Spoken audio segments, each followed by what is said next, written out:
Hello. This is such a weird time to be doing a live, but you know what? Let's just go for it. Hi guys, how are you doing? Especially if you're watching on the replay, or particularly to the person who sent in this question, how are you doing? Thank you for sending it in. First, introductions. I'm Dr. Sylvia, and if you come across this video, it's great to see you. I'm a GP based in Sheffield, and I share a lot of health information around women's health, sexual health, reproductive health, fertility, menopause, so on and so forth. And if you're watching me live, hi, good to see you. Where are you watching from? I'm coming to you guys from a very, very hot, sweltering, baking Sheffield afternoon. It's like the heat is like you're in an oven, is the way it feels. Anyway. Thanks for the like. Hi, and thank you so much for the like. I appreciate that. Right, today we're just tackling one thing, just one question. So you guys, or for those who don't know, I do viewer question and answers a lot on this channel. And I came across this either yesterday or this morning, I can't remember. This is the only opportunity I'm going to have to tackle it, and I want to tackle it quickly because I think I get a lot of these questions in one form or the other.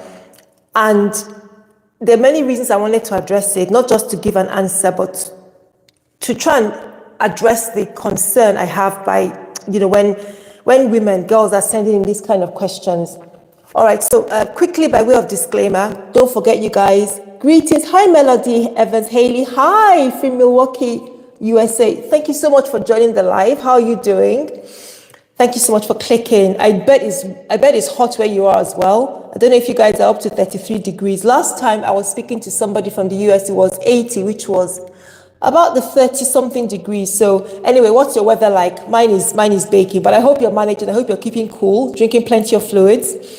Right, so by way of disclaimer, don't forget guys, I give health information that should help to direct your thinking, answer questions, help you go back and talk to your doctor and, ask relevant questions so that you get the best care possible.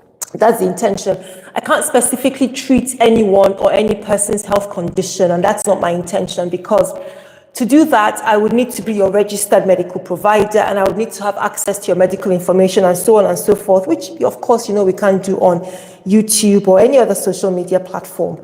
But I use this opportunity to answer questions that, you're just wondering about, you forgot to ask your doctor when last you visited, or you're just curious about. So let's go into this question. And thank you so much to the poster. I'm not sharing your name because I don't think it's about you, but it's not about you. And I don't want anybody to just sort of drag you or, embarrass you with this kind of question. Anyway, so the question says, hi doc, I don't know what it is.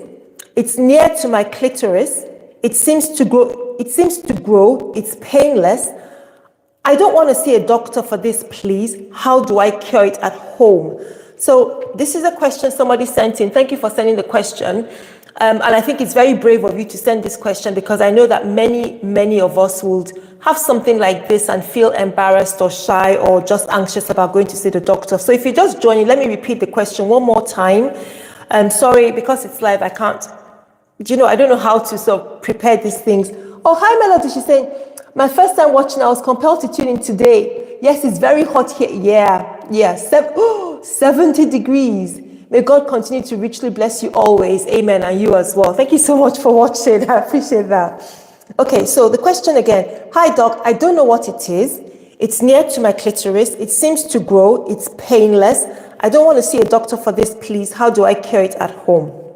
So, really valid medical question, really valid concern, and I think it's important to address it. The biggest worry I have is about, I don't want to see a doctor. Now, I don't know why they feel this way, and I totally respect the feeling, but I just want us to tackle it carefully, because I know there could be different reasons. But first, let us think about what this painless thing, she says, I don't know what it is. I'm presuming it's some kind of a lump or bump or something like that around the vulva, or, the proper word is vulva actually, because the vagina is a canal and the vulva is just, that's what the term we use for those tissues and that space in between the legs at the front, So stretching from the mons pubis across, towards the space before the anus. So you could get lumps or bumps developing in any of those areas, and we refer to them as vulval lumps. Sometimes, of course, you could get vaginal bumps, things like Bartholin cysts or skin glands could grow out of the vagina. But anyway, I'm digressing. I'm just trying to explain that this is something that could happen very commonly. The first thing I want to say is that it is difficult to establish what this is without an examination. And I appreciate that it is embarrassing or uncomfortable to discuss, but it's difficult without looking at it to say what this could be. Because it could be any number of things. It could be a cyst. I've mentioned Bartholin cysts, which are very common. I'm so sorry, guys, because it's so hot. I've got the air conditioning running, but I've also got noise reduction on, so I'm praying that you can actually hear me without too much interference, but I apologize for any sound issues.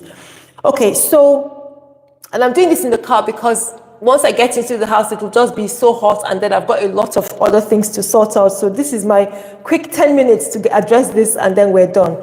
Okay, so it could be a Bartholin cyst, it could be skin tags, it could be developing because of hormone changes, could even be something a bit more worrying or sinister, like a tumor.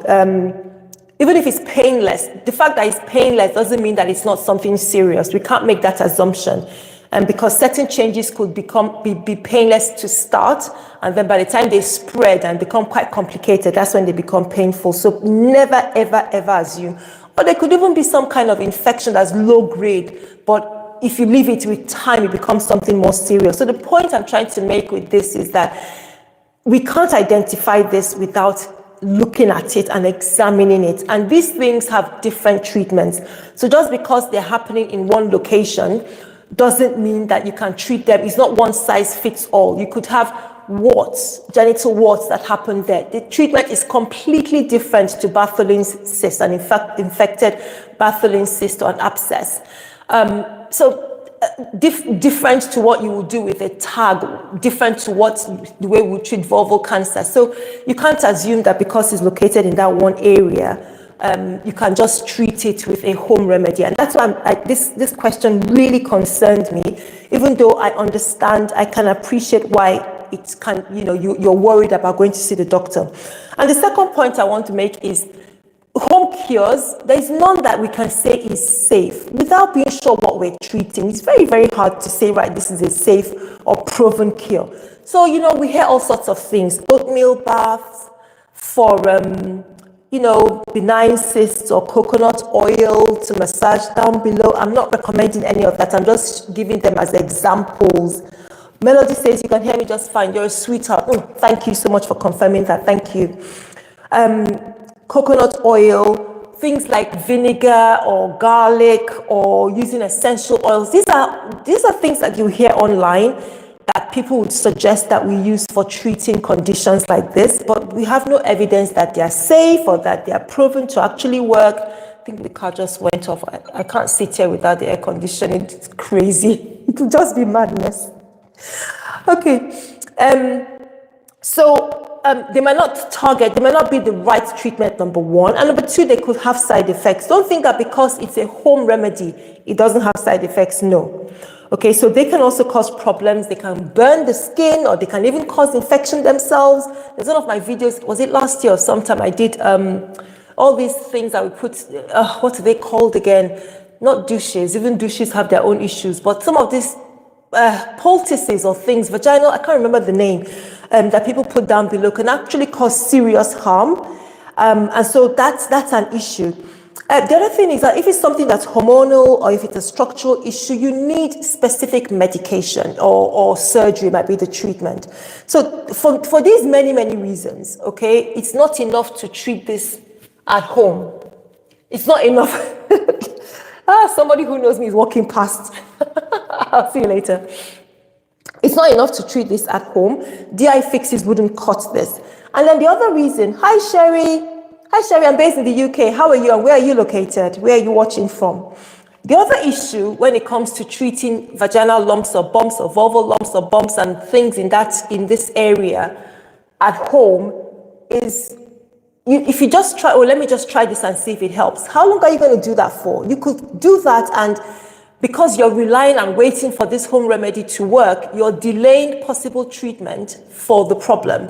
So that's the other issue, the delay in treatment, because you're looking for something that may not just may, that probably isn't going to work. So that could, assuming it's something really serious, let's assume this is a really serious thing that is just in its early stages. So it's not doing anything yet, but it's just there. And you're trying something funny like vinegar or something that you read online to treat it. That might take a couple of weeks and another couple of weeks to try the next thing and not come and see a doctor. And then if it's something sinister, it's progressing. If a vulval change, it's progressing. And the more complicated it gets, the more difficult it is to treat, the worse the prognosis. Those are my concerns. But, I also appreciate why it's difficult, why some people would fear coming to the doctor. For some people, you wouldn't necessarily think twice, but I do appreciate that for many of us, it can be difficult. In fact, medical avoidance is common. It's common. Nearly a third of adults, according to some studies, don't seek treatment when they should, even though they know they should, but they don't do so as quickly as they should. So one of the issues is because it's uncomfortable or embarrassing, just like this one. This would be very embarrassing to speak to somebody about, especially somebody you're not familiar with, or sometimes even somebody that you're familiar with actually might be embarrassing. So it could work either way. Or there's the fear of judgment. It's sensitive, and I must appreciate that. So many people are not really keen to have a genital exam, but please remember that doctors are trained to do this. And to be fair, I think we deal in a day, in a session or a shift, you deal with so many things. For me to finish my shift and then come back, I don't come back and start thinking of anybody. I can't even attach a face. I don't mean that carelessly, or I'm not being empathetic or anything like that. Hi, Sherry. You're in the USA. Nice to meet you, Sherry. And Bahar Ahmed says, hi, how are you doing? Thank you so much for watching. So I'm not trying to, I'm not trying to be, what's the word now? I'm not saying I don't care about my patients. I'm saying that in a day or in a session, I might see so many people. I don't go around imagining one person's private bits and connecting that, oh, that's what they look like. No, that is so unprofessional, so unethical, and so not humane. Most doctors would definitely not do that. So please, it's routine. Principally, we want to help you get better. And please, you probably feel more embarrassed, of course, yes. But the last thing on the doctor's mind is actually trying to work out, what is this? What is the treatment? How best can we get the treatment started? Do I need to take a sample? Do I need to do this? That's probably what we're thinking about. Trying to make sure you're in the right position. Is the light okay? Can we see properly? Do we need to think of other things? Not actually worrying about what you look like, if that makes any sense. And the other reason that people might be worried about coming to the doctor is because they're anxious about what it could be. So you're thinking, oh, this might be something nasty, and so you're really scared that you're going to be told is XY diagnosis, that is something really nasty, which I can appreciate that as well. But that should not prevent you from seeking help, because the earlier you seek the help, the better, the sooner you can get some treatment. And then there's also the fear of past negative experiences. So people who've experienced trauma, and that is very, very important. Many people have experienced some kind of trauma affecting their genitals or their private area. And so there's flashback, there is PTSD. So for some people, or some people may have experienced a dismissive provider, somebody who hasn't treated them properly or showed the care that they should, and that makes them more afraid or uncomfortable. All right, so these are some of the reasons why people might avoid coming to see the doctor. And for that last example, I think it's about getting or searching until you find the right practitioner. Sometimes you might actually need to search, and it may not be so straightforward as you just register with this person. You may need to check them over first. And again, I know that is not always practical, because sometimes you need to go to the ER, or you need to go to the emergency department, or you need to go to the urgent care and meet somebody for the very first time, and that's who you have to deal with. And I know that can be uncomfortable. I appreciate that completely. But in terms of having to deal with these things, if you can, you might want to request for a female doctor to see you, to examine. It's okay to ask. I know that sometimes it's not always practical. Sometimes, we have just guys working a shift at my place of work. And sometimes you have women. And so I have people who say, oh, can I see a female doctor? Perfectly fine. And if the female doctor is not at work on that day, then, they might say to you, I'm so sorry, we haven't got anyone. But it's good to express your preference. And that might help to ease anxiety for some people. For somebody, if it's a practice, a booked routine appointment, you might call ahead to speak to somebody and say, oh, you're a bit anxious about having a genital exam. What do I expect? And somebody might talk you through. You might want to speak to a nurse, for example. And things like that may help to reduce your anxiety slightly. Just speaking to somebody to say to them, I'm a bit conscious or a bit worried about this. Is there any way to make it easier? And that gives them the heads up that you're a bit sensitive about this and prepares them. So they take things a bit slowly, explain things as they're examining you and so on. I think another thing that's really important, particularly for this kind of exams, is prepare for the visit. Have all the information, write it all down before you come and see the doctor. Write all the symptoms when it started, if it's itchy, if it's bleeding, if it's this, that, or the other, if you've had something like this before, and then what you're concerned about, what you're afraid it might be, the questions you want answering. Write everything down so that you give them all the information that they need to get what to get the answer for you. Need I say, you can also bring somebody you trust, somebody that you feel will be some support for you. Bring them along if you want to do so. While the examination is going on, you should be chaperoned. If they don't provide one, ask for one. If you haven't come with a friend, but they should provide a chaperone for you, or at least offer one for you. Treat you with dignity, make sure your privacy, make sure you're comfortable, and so on. That should always be provided. And you can always ask them to explain what are they going to do. Are they going to pop a speculum in, or are they just going to do a digital examination just with the fingers? They're going to put in some gel and so on. They should always provide that information. So I really wanted to just talk about this, and because I feel this is a question that comes up. I do get it on my channel fairly often. Not in exactly the same terms, but around, I don't want to see a doctor, I want some home treatment. And my worry is particularly what I referred to at the beginning, that it could be any number of things, and the home treatment that you're using for something that you're not sure exactly what it is may not work. So I've mentioned that it could be a cyst or an abscess where you have a lump that seems to be filled with fluid, that needs drainage and antibiotics, for example. Could be a skin tag, which is usually harmless, and if it's bothersome, it can be removed as a minor procedure. It might be something hormonal.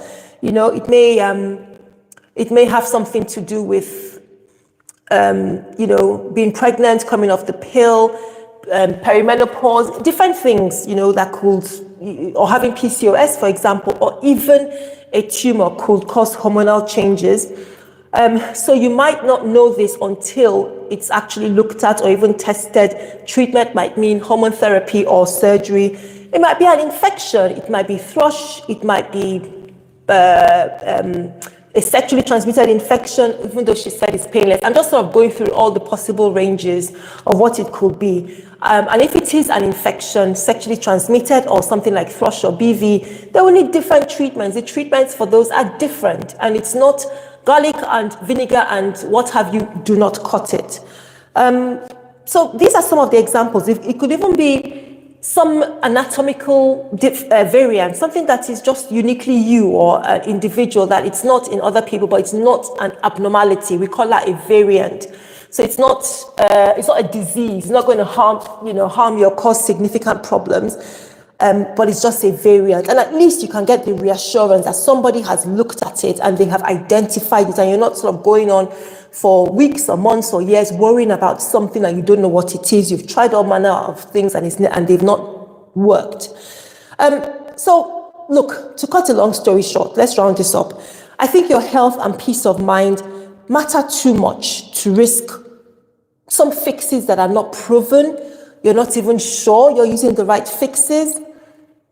I think you deserve, at the very least, to have it looked at. or even have a conversation. You can start with a conversation and describe what it feels like, what symptoms you have, alongside maybe a telemedicine a remote consultation to start. And then if the doctor reassures you, then you can come in and they can have a look at it for you. But it's not just about cure. The cure is important, yes. It's about treating you safely, treating you with dignity and the privacy that you deserve. And I just want to allay that fear that many people have. And it could be for different reasons. Please, if there are conditions like this that you're experiencing, please speak to a doctor about this. Whatever the different reasons, and I know there are probably more reasons than the ones I've gone through. There might be different reasons why you're reluctant. I appreciate them. And I just hope that you can find a setting, a clinical team that will listen to you, treat you with consideration.